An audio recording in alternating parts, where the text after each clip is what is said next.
Esse é um corte baixo do mesencéfalo, imediatamente acima da transição ponto mesencefálica, que é uma transição bem sutil.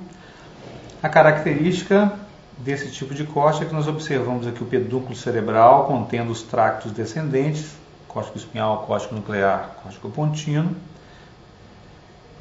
Observamos já a presença da fossa interpeduncular e essa região é conhecida como base do pedúnculo cerebral. Imediatamente após a base, nós observamos uma área enegrecida, escura, bastante evidente no corte tradicional, que é a substância negra, que é exatamente o marco que delimita a base do tegmento mesencefálico. E, posteriormente, nós observamos o tecto do mesencéfalo. A separação do tegmento mesencefálico do teto do mesencéfalo é feita por um plano imaginário que percorre essa pequena cavidade que é o aqueduto cerebral. O aqueduto cerebral ele divide a região mais posterior, conhecida como teto mesencefálico, da região mais anterior, conhecida como tegmento mesencefálico. Nesse corte baixo, chama a atenção no tegmento um grupo de fibras próximo à linha média, que são fibras transversais, que corresponde à decussação do pedúnculo cerebelar superior. As fibras do cerebelo decussam nesse plano. Logo abaixo nós encontramos fibras do feixe tegmentar central, que nós observamos aqui nessa linha média, e em torno do aqueduto cerebral, a substância cinzenta periaquedutal ou substância cinzenta central. Alguns cortes nesse nível do colículo inferior, você observa nessa região, principalmente cortes novos, o núcleo do nervo troclear. Outro fator relevante nesse posicionamento mesencefálico é a presença do leminisco medial e do leminisco espinhal nessa região lateral do mesencéfalo. Ambos constituem uma faixa lateralizada em formato de C. Nós observamos bem nesse tipo de peça.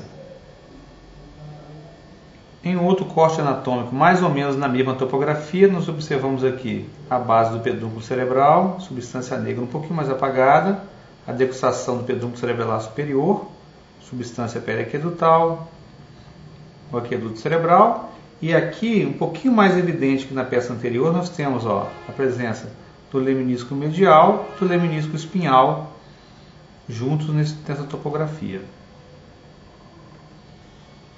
Esse é um corte alto de mesencéfalo. Nós observamos aqui ainda a base do pedúnculo cerebral, a substância negra lateralizada, o núcleo rubro bem evidente nesses cortes altos. Ao invés de você observar a degustação do pedúnculo cerebelar superior, você observa essas duas estruturas arredondadas correspondentes ao núcleo rubro. Às vezes observa junto dele a cápsula do núcleo rubro, são fibras cerebelo-rúbricas ou cerebelo-talâmicas que passam nesse posicionamento. A substância periaquedutal bem evidente aqui.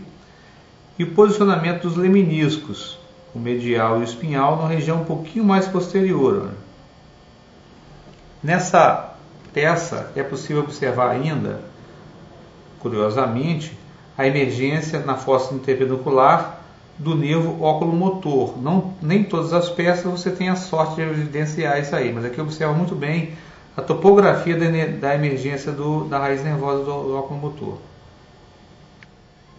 Esse é outro exemplo de corte alto, que nós observamos aqui a base do pedúnculo cerebral, a substância negra, um núcleo rubro muito evidente, com a cápsula em torno dele. Olha, essa cápsula são fibras que vão em direção ao próprio núcleo rubro ou vão em direção ao tálamo, passando externamente ao núcleo rubro. Fibras cerebelo-rúbricas ou cerebelo-talâmicas. Nesse plano de corte, que é um plano de corte a nível do colículo superior, nós observamos a substância periaquedutal e aqui, curiosamente, ao lado dela, os núcleos do nervo oculomotor. Nem sempre você observa. Curiosamente, nessa peça dá para ver os núcleos oculomotores aqui nessa região.